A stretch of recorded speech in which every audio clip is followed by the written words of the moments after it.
Before we get started with today's podcast episode, I have a very important podcast update that I'd like you all to hear about. As thus far in the podcast, I have been trying to do twice weekly episodes. Monday episodes covering comic book pull lists for comics coming out that week, and Friday episodes covering comic book pick lists, which covered what I read from that pull list from that week. It's kind of become a lot because of I do have my own day job that I still have to do. So I've kind of been leaning towards possibly changing the format of the podcast, and this is the episode where we're officially trying that out now. We're going to be a Monday podcast from here on out, and any second episodes that may come out during the week are going to be special edition podcast episodes, such as the Clea episode that I've been working on once we get some kind of trailer or anything really for Multiverse of Madness. And there will be a lot of other special edition podcasts that listeners will be able to vote on across various social media once I get that up and running a little bit better, and once I get some more people showing up on the various support sites where they can vote for what things I'll be doing. So just a heads up, there's going to be once weekly podcasts for the main part of them from here on out for the foreseeable future, unless you guys really want me to go back to doing two. Let me know. Give me some feedback about how you think of the format change. And without further ado, let's get this bitch going. Hello and welcome to another episode of Sensational She-Geek live from Yancey Street. This is episode 43, which, gosh, I don't know, somewhere near 100 for how many full episodes I've done, but today is Monday, the 6th of December, and we have a lot to talk about today, including Hawkeye episode 3, so make sure you stick around for that. But we will start things off as usual with the news, which this week is a lot of MCU rumors and news, among a couple of other things. And then we have the comic book picks, things that came out on the 30th of November or the 1st of December, depending on if it was DC or anything else. There's some really, really awesome stuff that I want to talk about, including mainly Historia and Animal Castle. Those are my top two picks for sure for the week. And then we have the pull list, things coming out tomorrow, the 7th of December, and Wednesday, the 8th of December. There's a good number of number ones and a good number of really exciting issues that I personally have been looking forward to for a good while. So make sure you listen to all of that goodness before we get to Hawkeye episode 3, which was titled Echoes. We go over all of the episode, all of the references and Easter eggs and any kind of connections to the comics, any kind of theories and things that can get sparked from those comic connections, just based on how they do things in the MCU. We are covering it all in this episode. And finally, I'm going to wrap it up with a admittedly brief discussion of the second completed arc of the Young Justice Season 4. That was the Cheshire, Lady Shiva, and Orphan arc. At least that's what I personally am going to be calling it. A very good series of episodes. I think it was 4 episodes in this arc, and they have started up next with the Zatanna arc, so we will talk about this arc as when we get there. I'm sorry, I don't have too much to say about it, but it needs to be mentioned. Before we get into all of that goodness, though, you can find me online. My Instagram is Anna with the Comics. My Twitter is Savage She-Geek. My website is www.sensationalshegeek.weebly.com. You have to have the Weebly in there because I do not pay for it. On my website, you can find my previous comic book writing, which has been more or less replaced with the podcast. Anything that I would have written before, I now discuss in the podcast. Anything I would have put in the podcast in the past is there in written format, so you can check all of that out. You can also check out the reading orders that I have up there for some of my favorite female characters, a few of which are going to become very important in the various Marvel universes soon, including Madelyne Pryor, Illyana Rasputin, and then, of course, Clea is bound to be in the MCU in Multiverse of Madness, and I do plan on having special edition episodes about all 3 of those characters. Actually, I already did the Madelyne one. That was the Inferno one. So if you'd like to learn about Madelyne Pryor via podcast episode, check out my Inferno special, because I do have her character history more or less downloaded on there. Other things you can find on my site, for the hearing impaired or for anybody who is fond of reading and not so much of listening to my voice, I do have my podcast notes available on my website. That is what the notes that I go off of, that I create through the week to make sure I mention everything that I would like to mention on the podcast. And finally, you can find links to everywhere that you can listen to the podcast, which does include YouTube. My YouTube is Sensational She-Geek, and on there I do post action figure review videos and unboxings. Some of the more recent, I've gotten a lot more into it back again after kind of not being on there for a while. So the most recent ones that you can find, you have the 2020 HasLab Sentinel, the Marvel Legends Tigra, the Shadow Meowscles from Fortnite, and then I also did a tour of our toy collection under Blacklight, and most recently put up a Captain Carter figure review as well from the What If animated show. And I recorded a Mafex Psylocke figure review today in comparison to the Marvel Legends Psylocks, plural, from Hasbro. It's quite a comparison, which I am currently have on my phone right now uploading to YouTube. So hopefully that will be uploaded by the time that you are listening to this episode.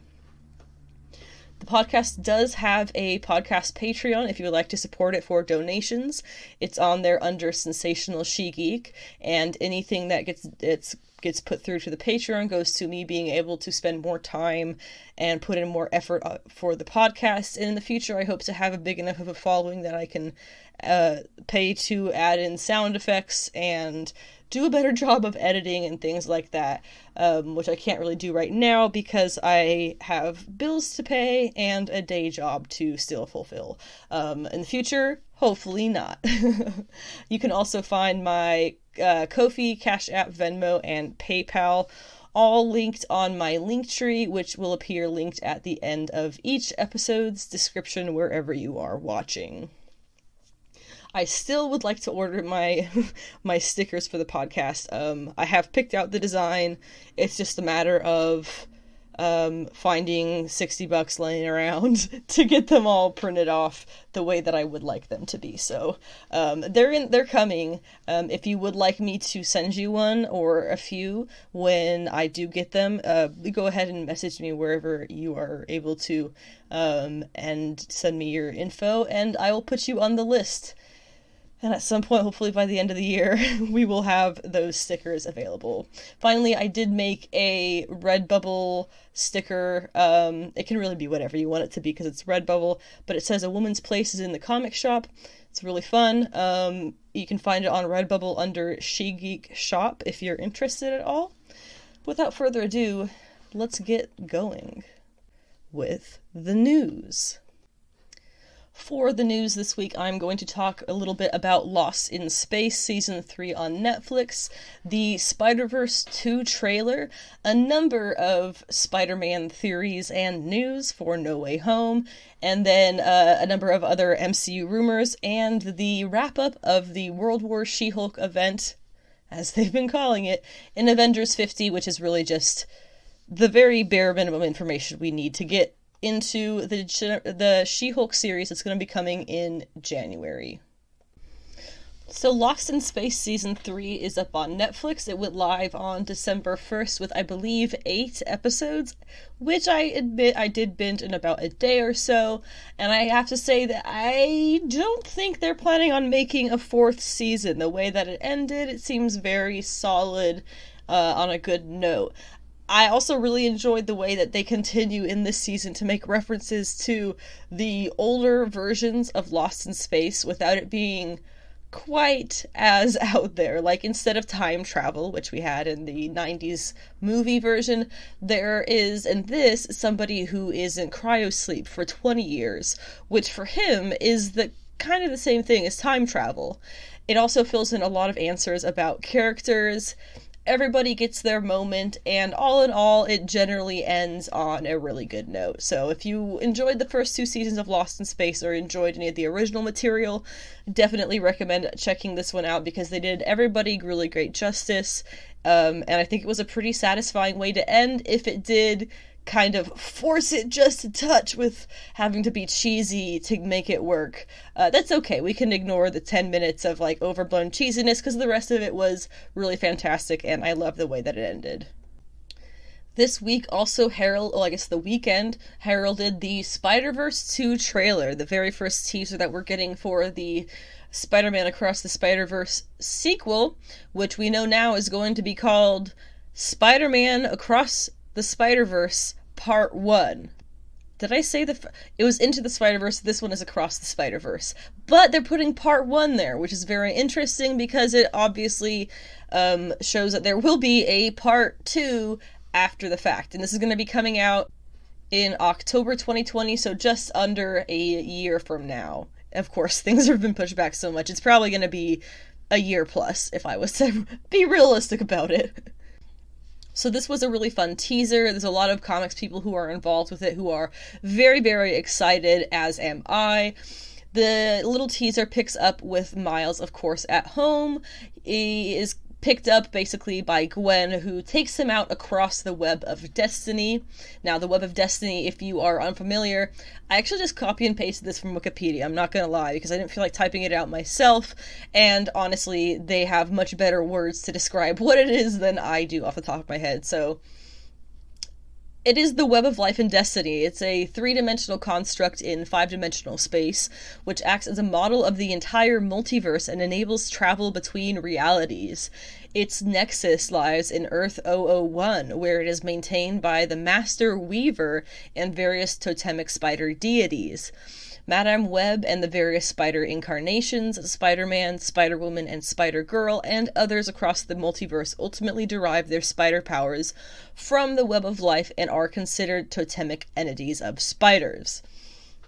This is something that becomes very relevant. I'm not quoting Wikipedia anymore. This is something that becomes very relevant with the Spider-Verse and Spider-Geddon events that have both happened at Marvel Comics fairly recently.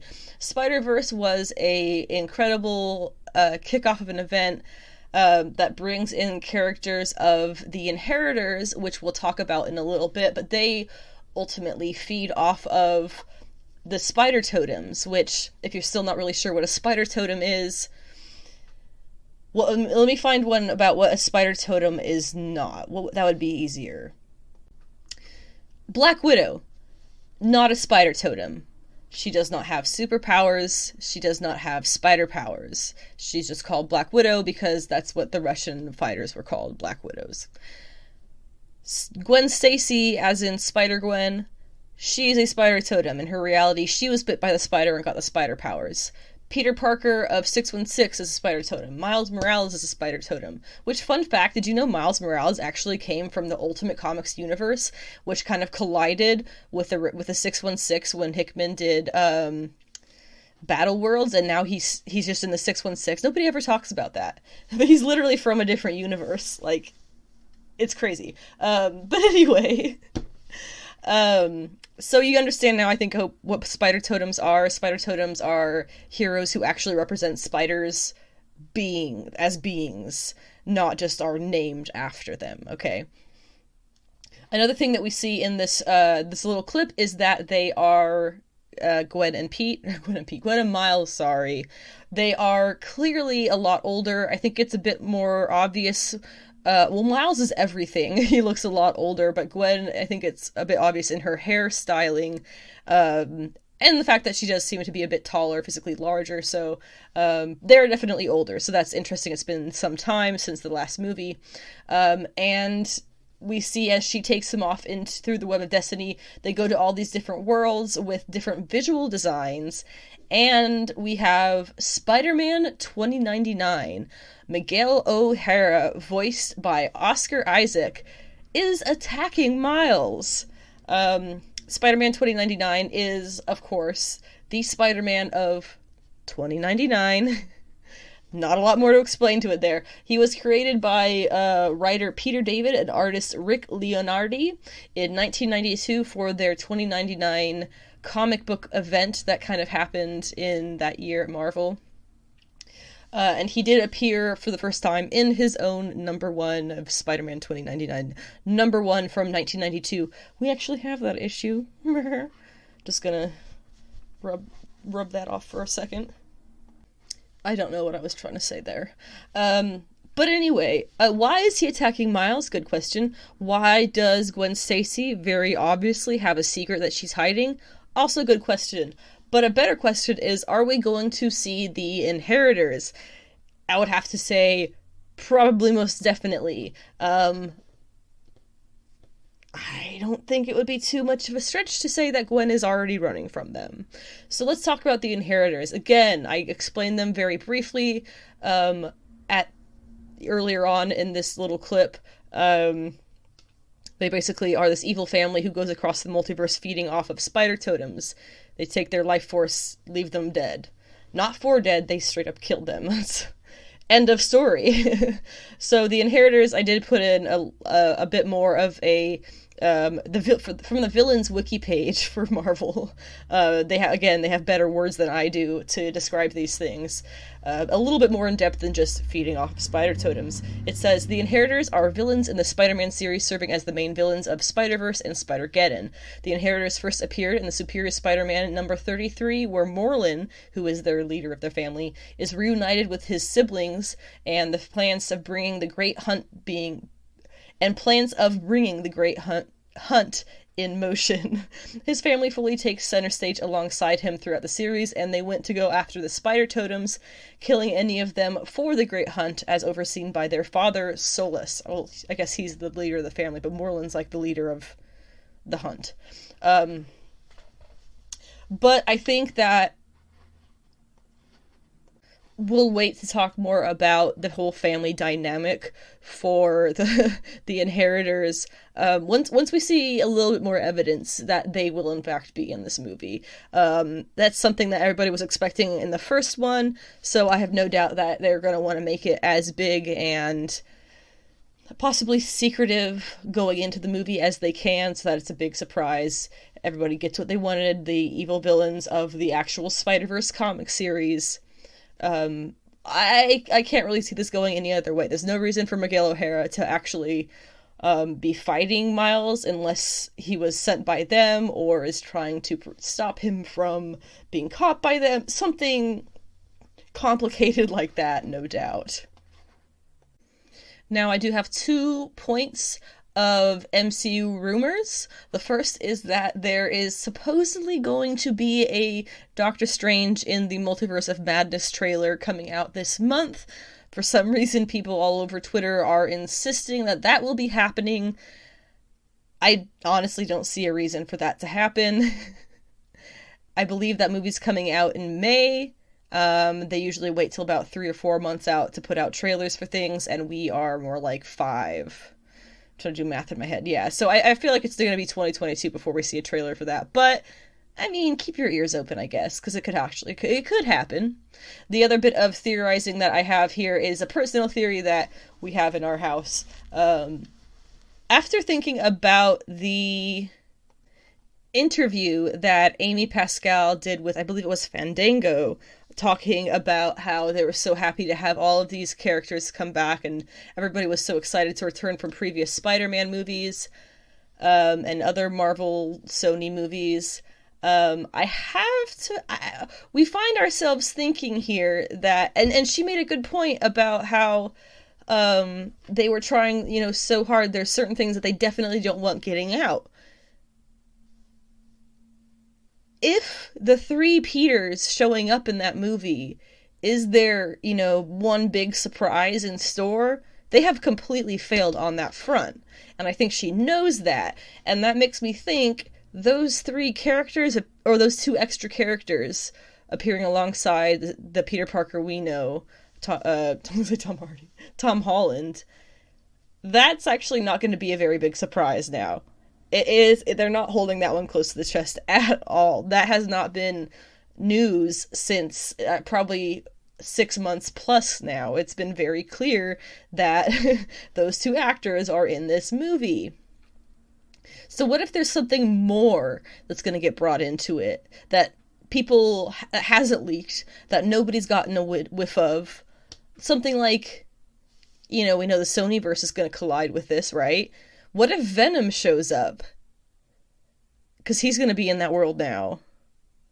Just a thought. Now, we'll go on to the one bit of facts that we have, is that it is, as of, I think, yesterday, Kevin Feige himself, so the man completely in charge of this crap, has come out to officially announce that Charlie Cox will be playing Matt Murdock in the MCU starting in No Way Home.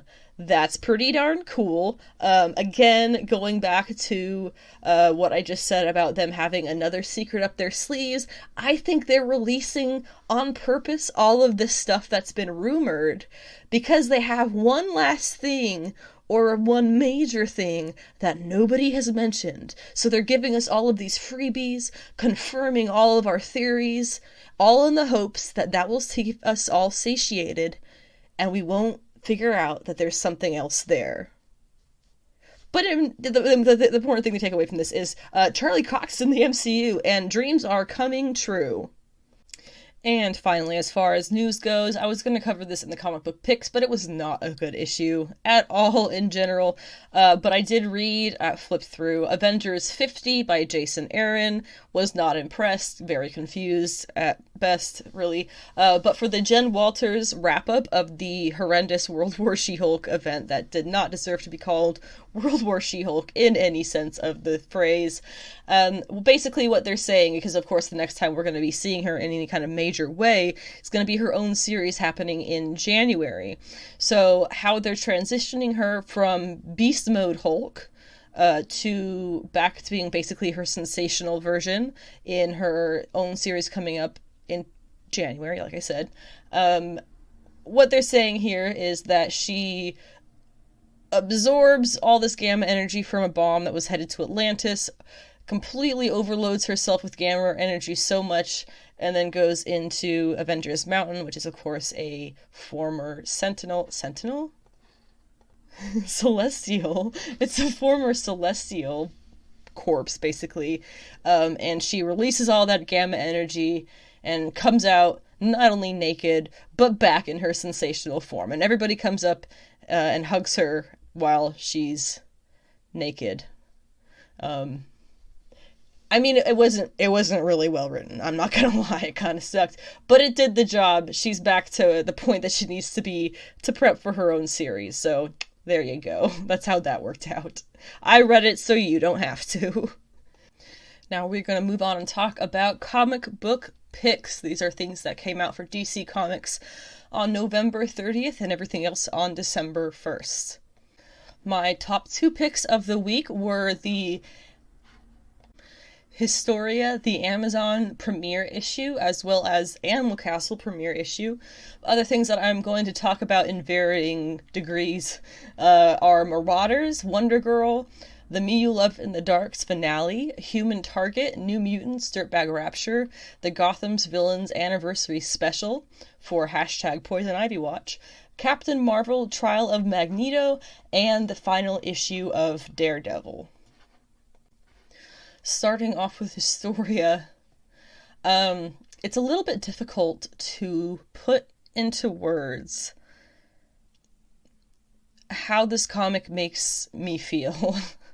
I suppose it feels a little bit like a Bible that has been written from a woman's perspective about women. It feels grand and legitimizing and empowering and heart-wrenching. And as a person, I've mentioned this a few times before, but one of the reasons that I love the concept of beings like the Amazons and She-Hulk, and creatures like that who are these very bulky feminine beings is because I am from strong Eastern European stock, and anybody in my family, if we were to try on hats that are one size fit all, chances are they do not fit us. We are what you might call properly big-boned. I have a picture, I lost it. It was on an old phone somewhere, but I once went to a con and took a picture with Candace Patton, who is a stunning woman, and very sweet. I am lumbering over her like a giant. Every part of me is bigger than every part of her. I am very large, and she is very petite.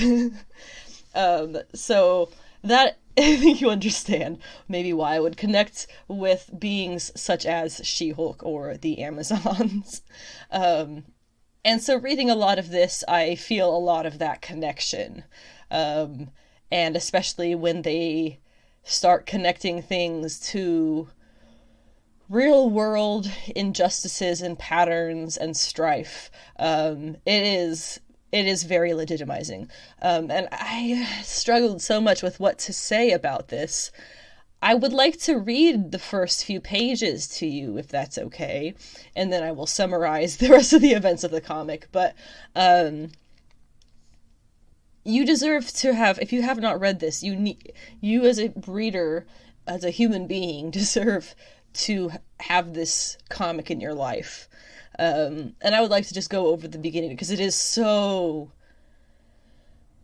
Oh, it's so perfect. And I wish you could see the art along with it. Buy this goddamn comic. It starts off with the rumors versus the truth. So it starts off with someone speaking. The Amazons, they whisper, warrior women, and the response is, as though such a thing were foreign to our sex. Then they say, some say they cut off their own breasts to aid the flight of their arrows. Some are liars, fabulists. The children of Ares, the daughters of war. No, the Amazons have no fathers.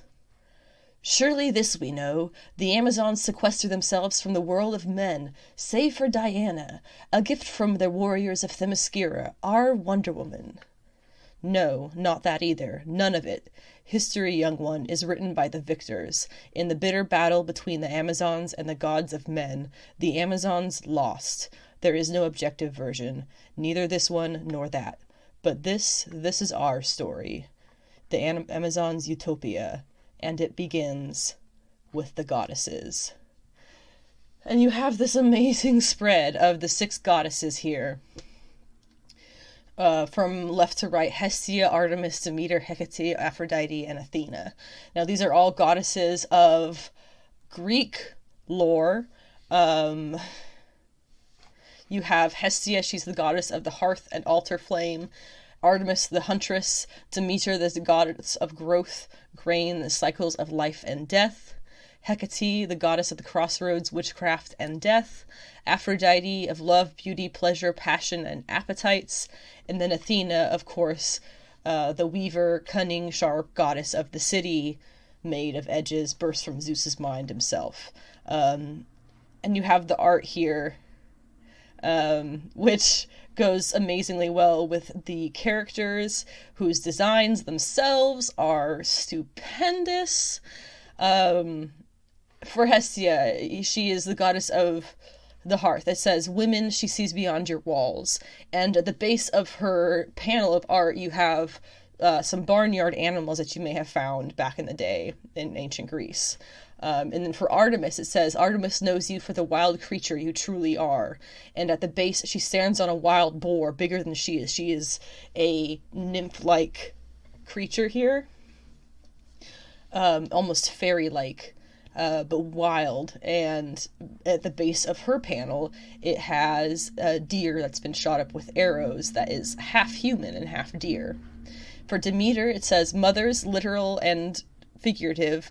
Demeter watches you as you tend your gardens. She sees you weep for all that will not grow. Now, Demeter is the mother of Persephone, who you might remember is the goddess who is fated to spend half her life on Earth and half in hell with Hades. And at the base of Demeter's picture, you see she's wrapped with all these lovely flowers and animals and things, but then you see Persephone walking presumably towards hell away from her mother. And it's really gorgeous. For Hecate, she is a three-bodied being covered in spikes, and it says, Hecate knows your power and your fear. Aphrodite is a luscious, multicolored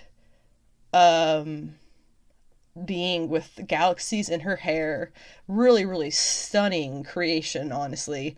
And it says, Aphrodite feels you ache with hunger. And then for Athena, it says, she is made of edges, as such Athena knows your mind. And then we get to Hera, goddess of women. It says, Hera sees with 1,000 eyes. She is your queen bitch, your sin eater. Hera bears the burden of foresight. A prophetess, Hera knows your pride and your rage before you do. Every bruise to your dignity burns like fire. She is branded with it, and she loves you beyond reckoning, for you all belong to her. Then it goes into the abuses of men, and explaining why Hera was driven to make the requests that she does. I'll read this one too. It says, the subjugations and abuses of not men by men are too numerous to catalog in a library, let alone a book. It's just his nature, they say. We say nature may be brutal, but it is not sinister. But if it were in his nature to dominate his sisters, 'twould be an instinct garrisoned by civility, for the institutions of men care not for the well of women. You don't have to be the queen of gods to recognize injustice. Can you imagine what it would feel like to bear witness across a millennia, to see it all at once with 1,000 eyes? There is some pottery that is decorated with these abuses, and the titles of the pieces of pottery include degradation, chattellery, exclusion, entitlement, occlusion, suppression, humiliation, subjugation, assault, and murder. I think we all understand what this is going over. And so Hera has seen enough. So then they go and the 7 goddesses, including Hera, go to Zeus. When it comes down to it, Zeus and his god brothers, sons, and bastards all laughed at the women's issues that were brought before them by these goddesses, and they are just sent away. Later, they meet again in secret to start their own world of women, but Hera does not include herself among them. She tells them it is doomed to fail, and for her, it is really complex because Zeus isn't just her god and brother, he is her husband and father to her children. If it was me, honestly, fuck that, he's an asshole. So, the 6 goddesses remaining, they create the first Amazons. They create them from the Well of the Lost, which is basically, as I'm taking it, the Well of Souls. It says, the souls of all women whose lives were taken in violence are consigned here, eternally guarded, loved and revered as they should have been in life. So the goddesses meet there and create their first Amazons. And as I'm going down the page, we get the first Amazon is from, let's see, I believe it was from Hestia. No, that was Demeter. I'm sorry. It was Demeter who had the first Amazon. Her name was Penthesilea, and then she was joined with Io from Hestia, Menelite from Hecate, Helen from Athena, Pythia from Aphrodite, and Antiope from Artemis.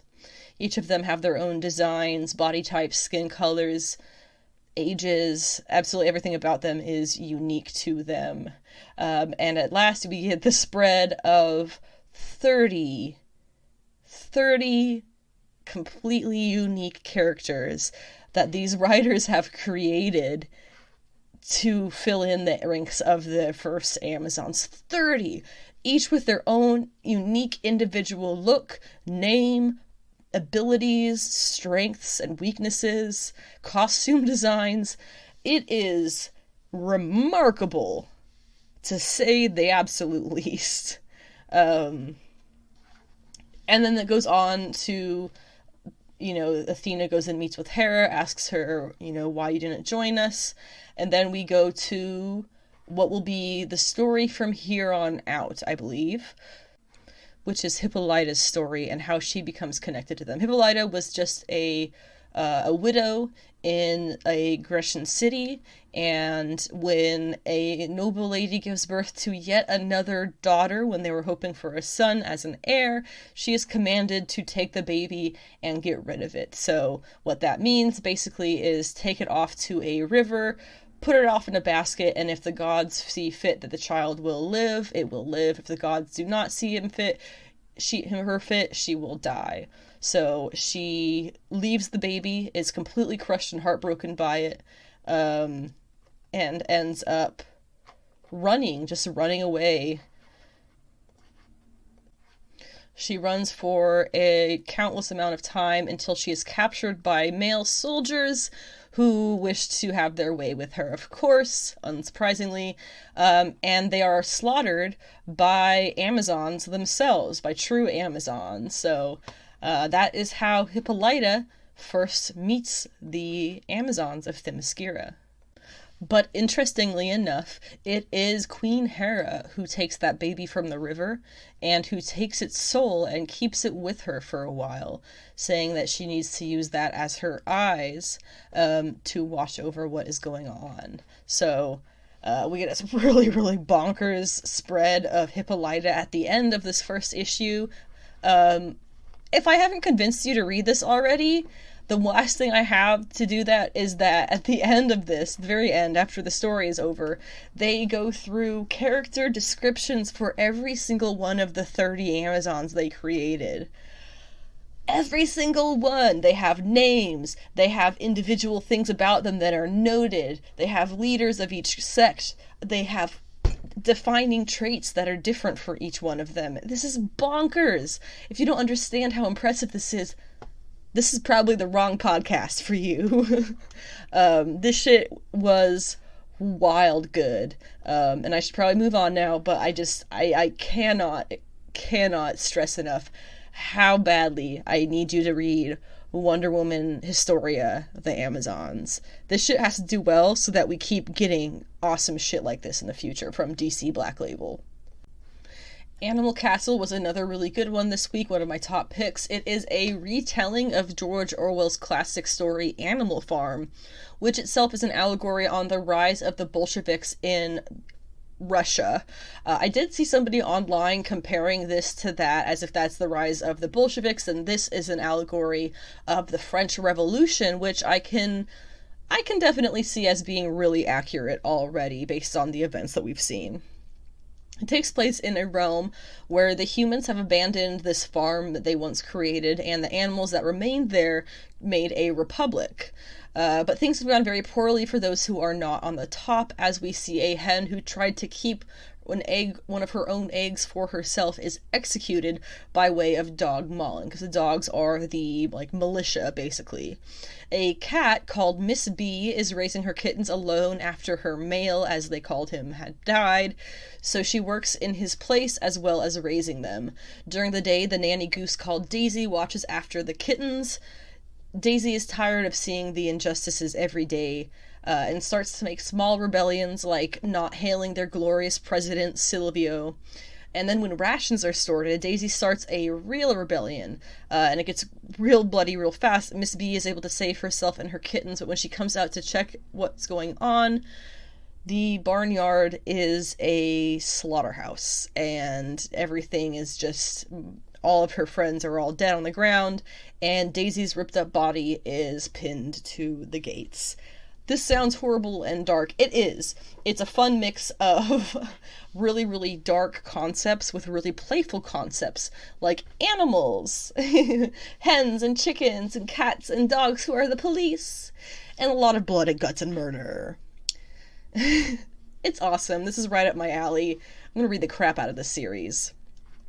Marauders is the good Jerry Duggan work coming out right now. I do not recommend his X-Men, but I will keep reading Marauders for its last 2 issues. This is the second to last issue, which was really, really good. Again, how is it so different than his other writing? I don't know. It starts off with Iceman basically wondering what the extent of his powers are now that he has gone as far as to help create life on Mars, which is the new planet known as Araco. In this issue, Harry Leland is resurrected, which they had to go through extreme lengths to get him not to freak out about that, and he is brought to Krakoa by Emma and Shaw, who are in their old school Hellfire outfits.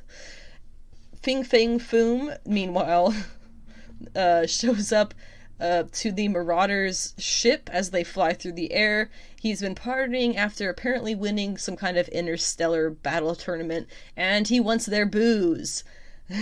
Obviously, they're not going to give him their booze. So Bobby, aka Iceman, comes out and fights him, turns into a giant, and basically tells him, well, actually literally tells him, fuck around and find out. And so then he goes and takes off. Fing Fang Foom, that is. And finally, Shaw himself reveals to his son and Harry Leland that his son Shinobi is actually Harry's bastard son. Go figure.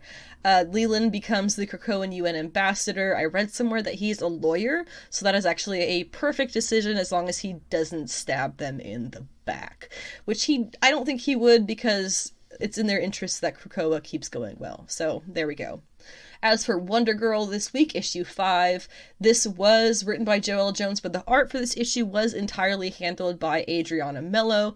I really, really love her art style. Alongside Elena Casagrande, she is the closest artist to Jones's style itself, so it works out really, really perfectly. I first encountered Mello's art on the Female Fury series written by Cecil Castellucci, so if you see that at any point in time, I definitely recommend it. Great art, fantastic writing.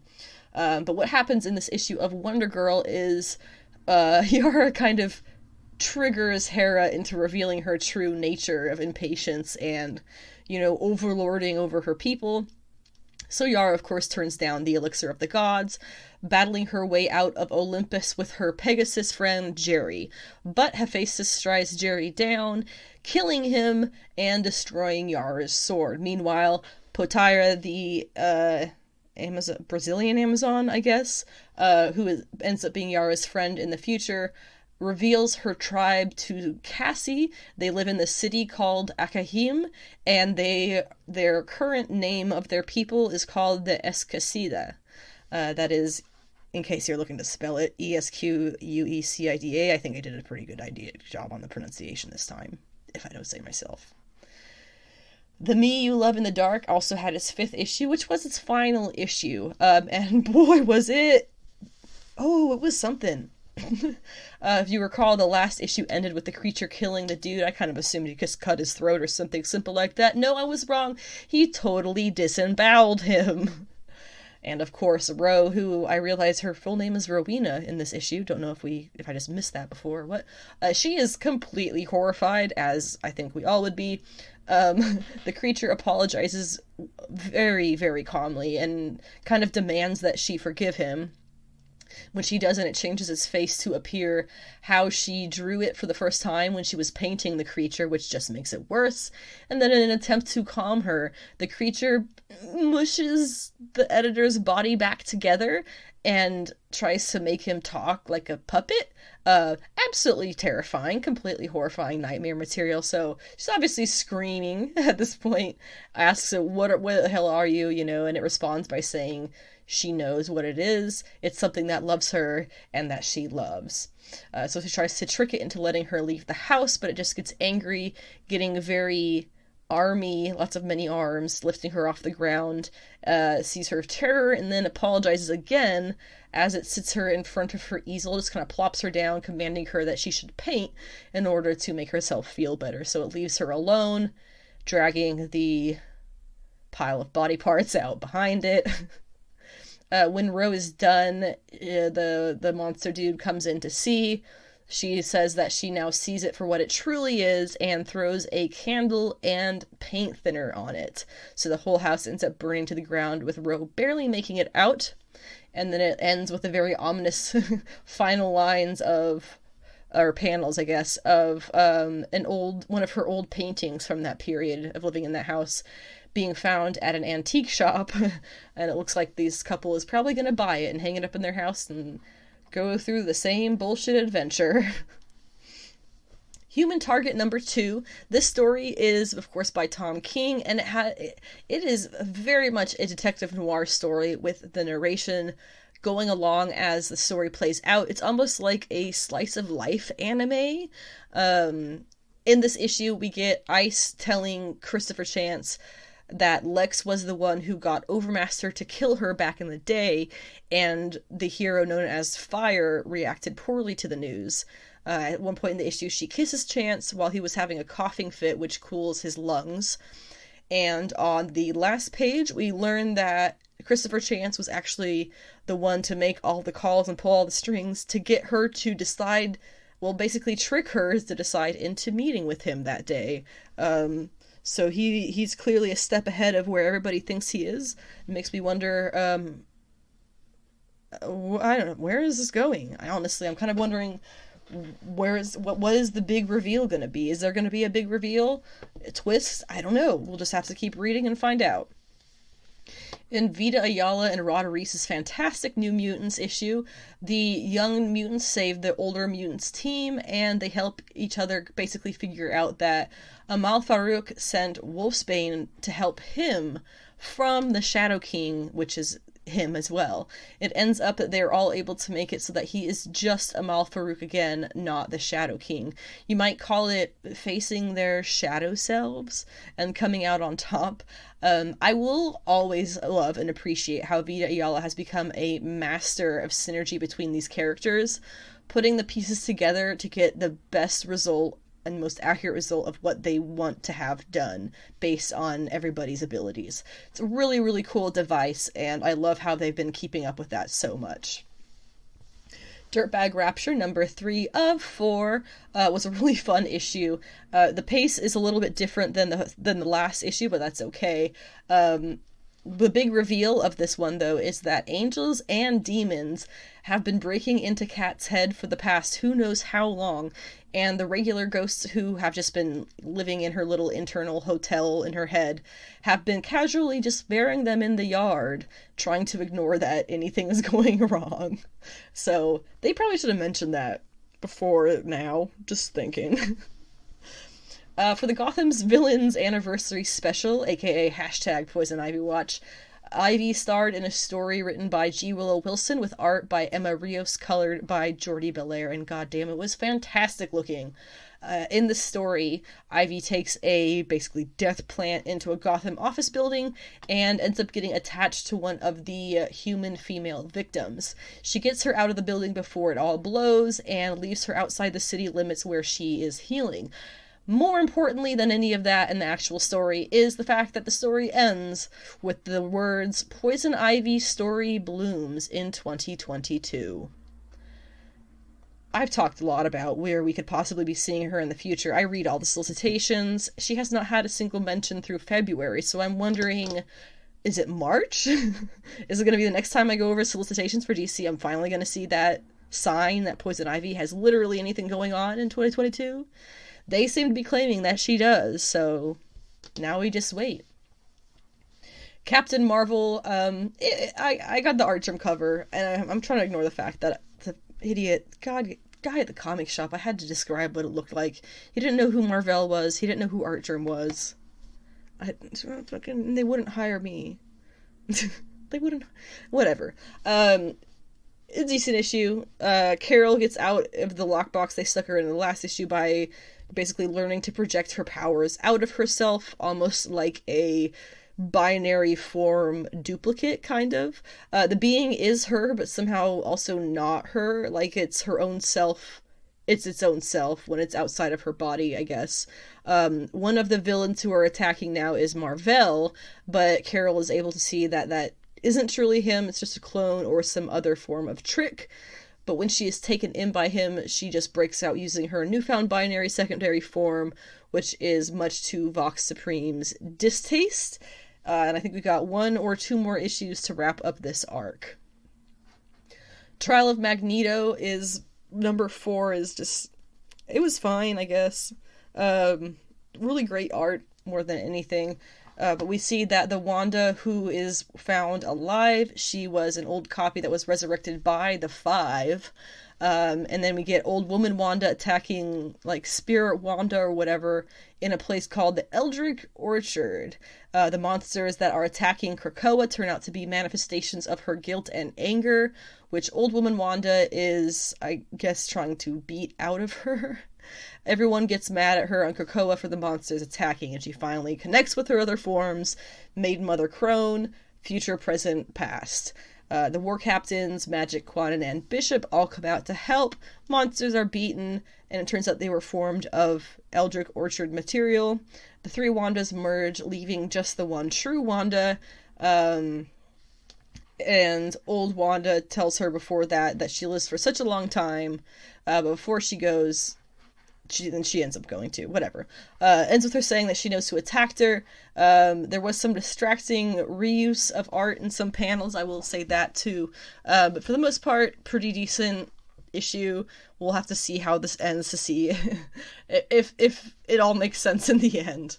Finally, the final issue of Daredevil came out this week, where we have Wilson Fisk and Typhoid Mary get married. Also, Hell's Kitchen now has two Daredevils. Elektra and Matt hook up in a lake, and that's the end of the series. Next up is going to be, for Chip Zdarsky and the Daredevil stuff, is going to be Devil's Reign, and we'll see Elektra in Woman Without Fear. Which leaves us with the weekly comic book pulls. Now, these are titles that are going to be coming out this Tuesday, the 7th for DC Comics, and for everything else on Wednesday, the 8th. I'm going to go through the number ones first, and then go down the rest of the list pretty quickly. Starting off with Tales of Mother F. Goose. It's a one-shot by Frank Thierry and Joe Eisma, coming from Aftershock Comics. They are retold fairy tales with a bit of a Tarantino twist to them. So it says, Little Miss Muffet is a hard-nosed cop with arachnophobia. The three blind mice are ocularly impaired assassins.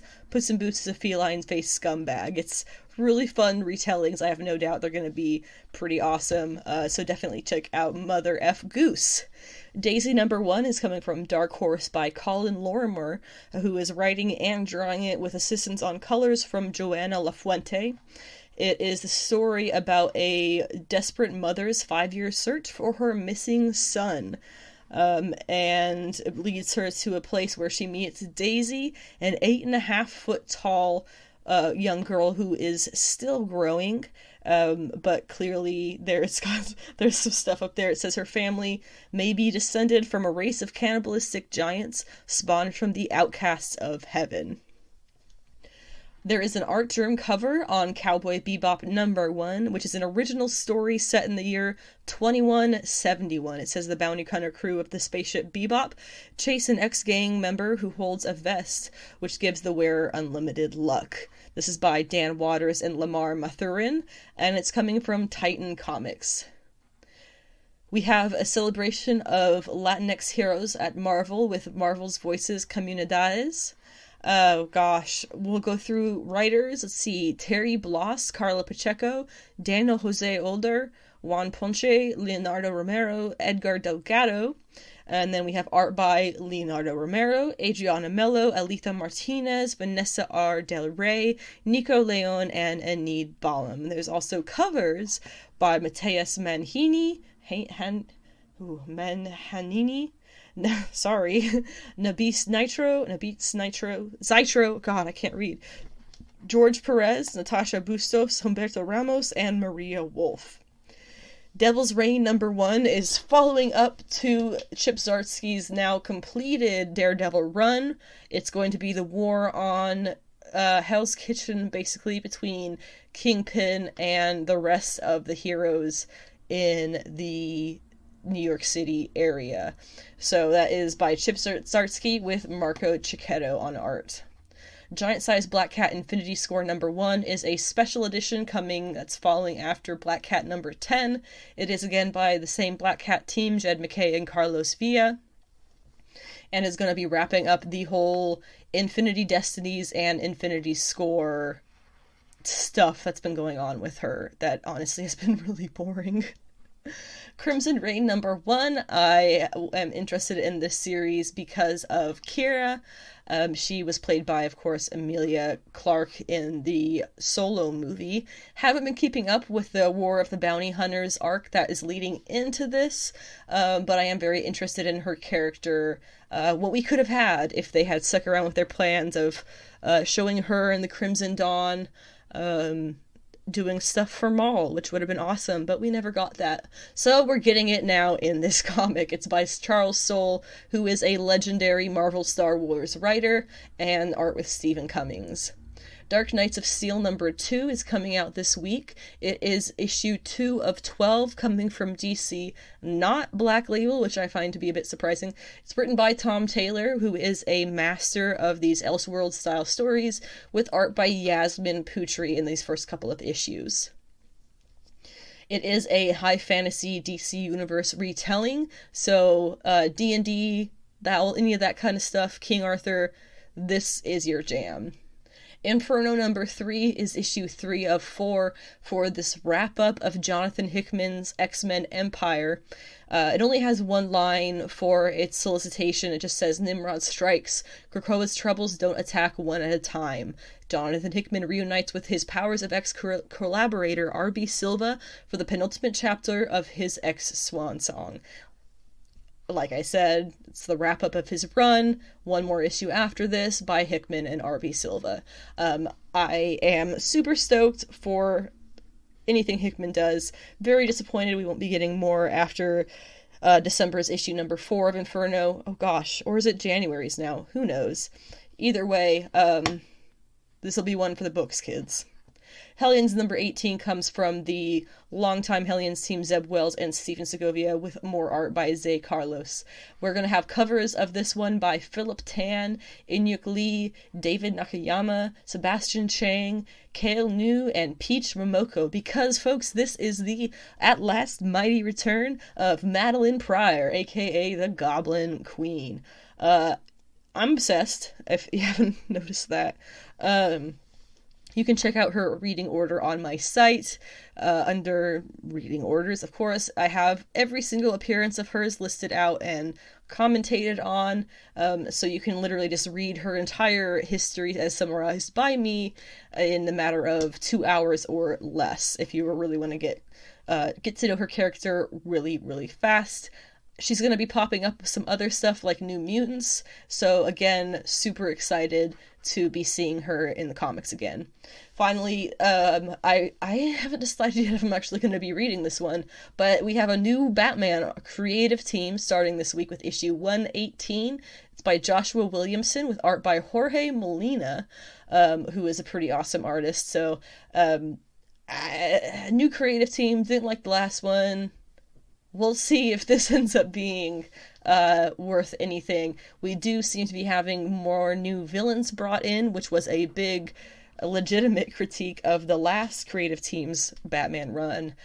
So we'll kind of see if his stick a little bit better. Which leads us to Hawkeye episode 3.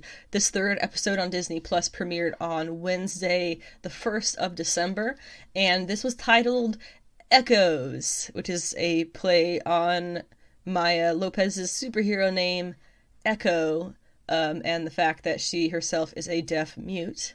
And Clint we'll get there when we get there, so that's just the title of the episode. We kick things off this week with Maya's backstory, going as far back as 2007, when she had to start going to public school. She was maybe 6, even though she was a deaf mute, and was raised by her dad, Willie, as far as we know, just her dad. They make a point of making it clear that though she struggles with following along in class, she is definitely smarter than the other kids and doesn't need her hand held in order to still learn. Her dad, Willie, has the circle from her jacket tattooed on him, or rather, her jacket has it from his tattoo, and we see them having a conversation when she's a child, her signing to him and him signing and speaking about how she was going to be going to the school for the deaf. They saved the money for that, but he doesn't have the money for it anymore. And you definitely can gather very easily that it was related to gang stuff, why he does not have that money for her to do that anymore. So he tries to tell her that the public school will be better for her in the end. Who knows if it was? We'll never know, because he spent that money on who knows what. He also tells her that she has to learn to jump between two worlds. What he probably means is hearing and non-hearing.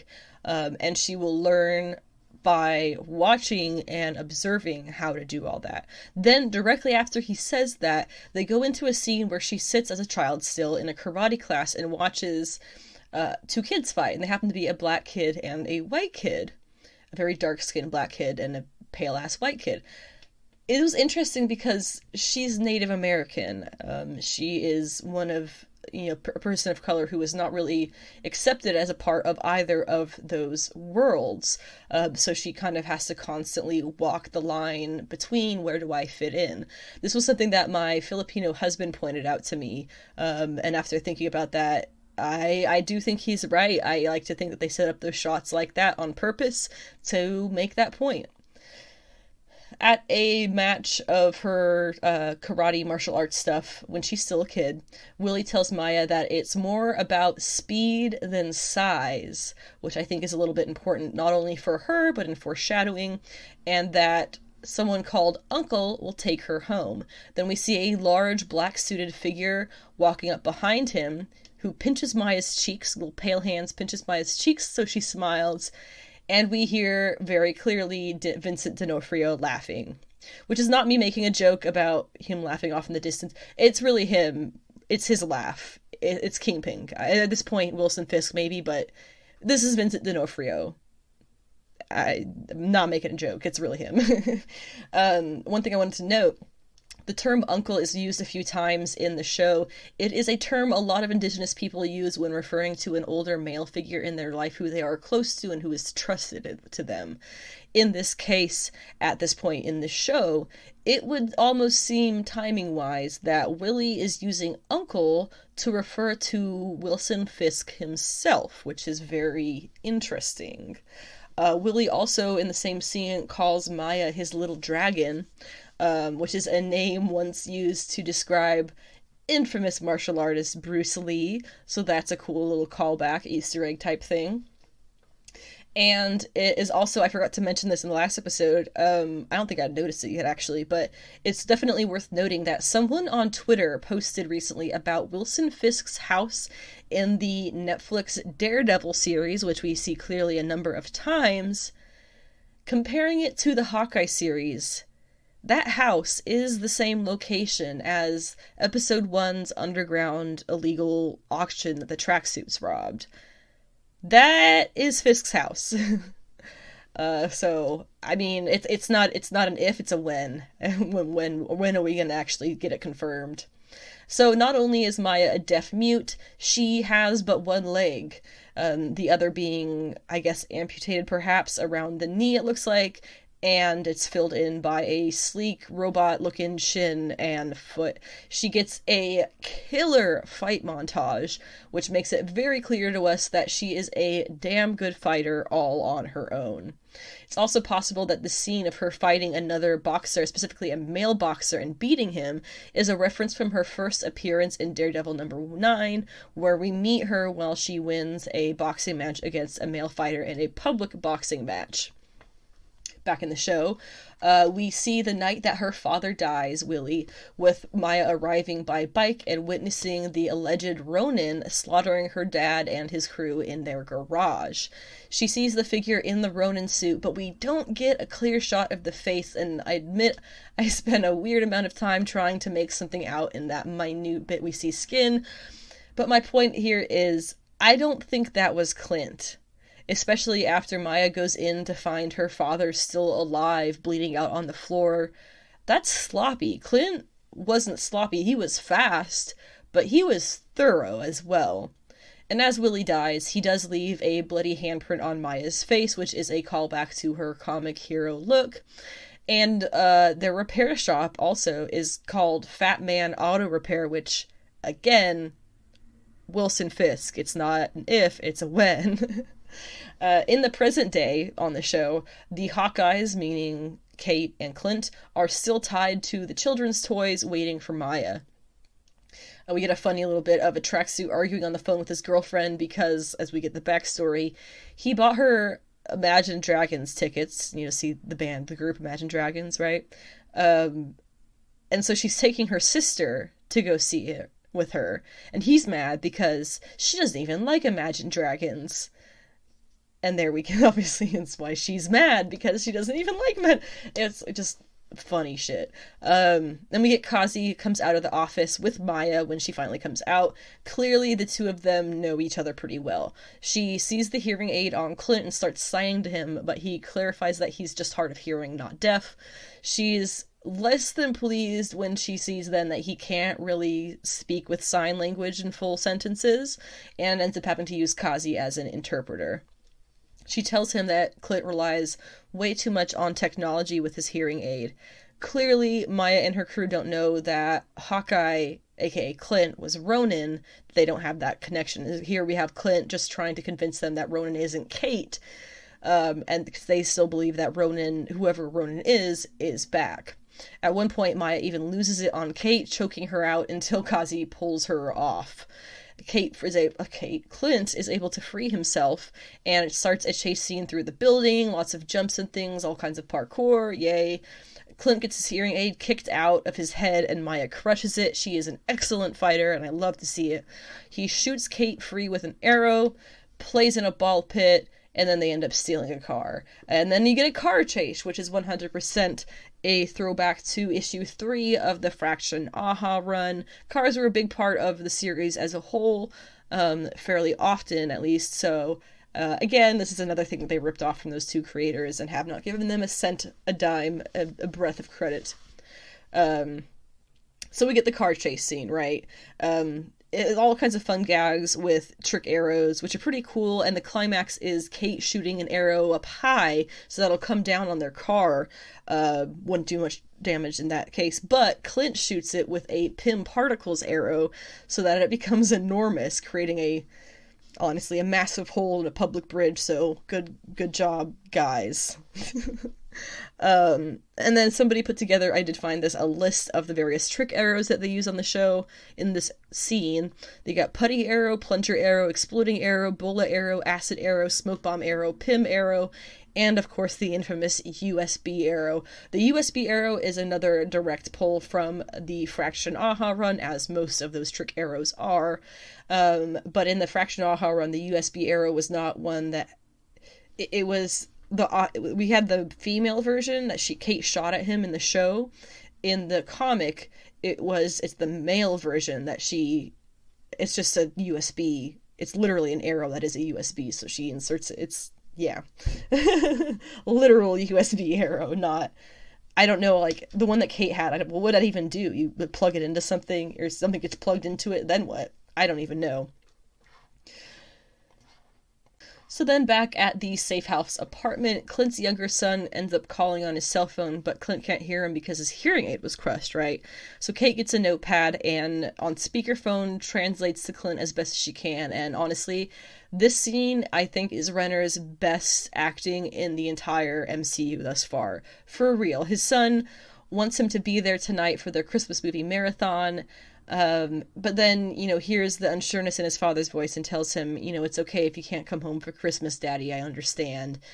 And Clint is completely crushed by this, of course, and he insists that he will, and they say their goodbyes. It's a really moving scene, honestly. It was very well done.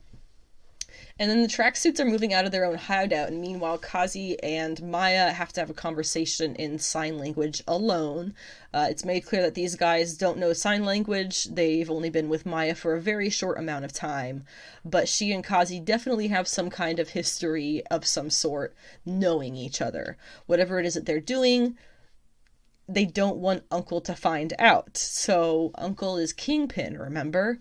And it kind of goes me on this thing of, well, if they stole the Ronin suit from Kingpin, and that's why the tracksuits broke into the place that was his house, and that's why he would have it, right? You see where I'm going with this? Like, I still think what we're going to find out at some point in this is that Kingpin sent somebody in the Ronin suit after her father for stabbing him in the back, because you remember back in that flashback scene, when Maya was a child, he tells her it's better to be fast than big.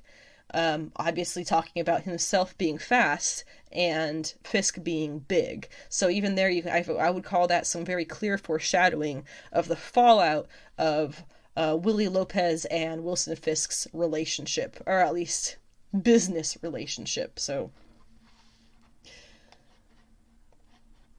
We go back to Clint and Kate getting his hearing aid fixed, and they get something to eat. She designs him a crudely drawn costume, which is basically his original classic cheeseball suit, and he declines, of course, part of his reason being that he does not believe he is a role model. Later, he tells her that the tracksuits have grown a lot recently in size and in notoriety, with there being some shadow figure at the top doing all the important stuff. Somebody who was above Maya, someone who, quote, you don't want to mess with. That's not the first time we've heard a shadowy top-level figure being referred to as someone you don't want to mess with on this show. Remember Armand, when he was threatening Eleanor, is her name Eleanor? Kate's mom. He said, I have very powerful friends you don't want to mess with. So there you go. I have a feeling those are the same person they're talking about here. And Clint also is aware that Ronan hit the tracksuit supplier and then their management, so a little bit unclear there if that is Clint admitting to having done that, as in admitting to us, the audience, basically, or if he's just aware that that's what happened and that's why they were confused. Because remember in the first episode, or possibly the second episode, he kept saying, you've got the wrong guy, I'm not the guy you're looking for. So it's possible that he knows that somebody else was doing Ronan stuff dressed as Ronan and it wasn't him. So he and Kate decide that Jack is the most likely person to have killed Armand at this point. So they're going to go sneak into her mom's penthouse and go through their security company logs and information and anything on the tracksuits as well as Jack. They do get some info on Kazi, but there's a few interesting names listed that I wanted to note. One is S. Killian, someone who shares a last name with one Aldrich Killian, the villain of Iron Man 3. Now, I did already talk about A, rumors that Madame Mask would be in the show, B, the fact that Eleanor Barton was Madame Mask's boss for a time, and C, Madame Mask was meant to be the main villain in the Iron Man 3 movie. So while a lot of reports and things are saying that this is just a coincidence, I'm going to go ahead and say no, it is not a coincidence. We may be having some kind of Madame Mask in this, for sure, for real. We'll see. We'll have to wait and see. Another name that they had was M. Kemp. It's noteworthy that Michael Kemp was a member of the Albanian mob who Matt Murdock had to question in the Daredevil series while he was imprisoned on Rikers Island. You also have T. Cadlec. Cadlec is an Inhuman norm known as the Seeker from way back in the day. Of all of these, I would say most likely this one is just a fun reference as well as the Kemp. Killian may turn out to be Madame Mask. I would love that to be a thing. Then we have, back at the house, Clint is still investigating around the house. He hears a creaking floorboard and finds a sword at his throat with Jack holding it. I can't help but think that Jack is not only very entertained by this scenario, but knows Clint somehow. Obviously, as being Swordmaster in the comics, he did train Clint and Clint's brother Barney while they lived with his circus as children. Many articles have pointed out already that while Clint has been with S.H.I.E.L.D. for the last 20 plus years, we haven't heard what he did before that. So I definitely see this as an opportunity to explore that past that he has. Again, ripping off Fraction and even the Lemire run more and more, but that is where I kind of see this going, where if he does not have a past with this character, Jack, who is Swordmaster, I would be very, very surprised. Finally, I would like to very briefly discuss the last arc of Young Justice, the most recent arc that wraps up Young Justice, which followed Cheshire, Lady Shiva, and Orphan. Orphan you may know as Cassandra Cain, Lady Shiva being her mother, and then we have Cheshire, who is the kind of somewhat villainous sister of the somewhat heroic Artemis. And so it's a nice, very female-forward story arc, very complex in relationships. You get a lot of Orphan's backstory.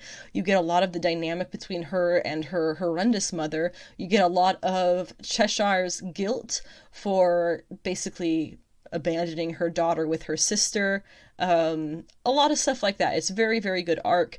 And one of my favorite things that they did in it was they did an update to what their version of a killing joke would be, or was. So instead of Barbara getting shot in the stomach by the Joker when she opens her front door, this is Batgirl out fighting with the rest of the Bat family while Joker has gotten Lady Shiva to send Orphan out on a mission. I believe that's what it was.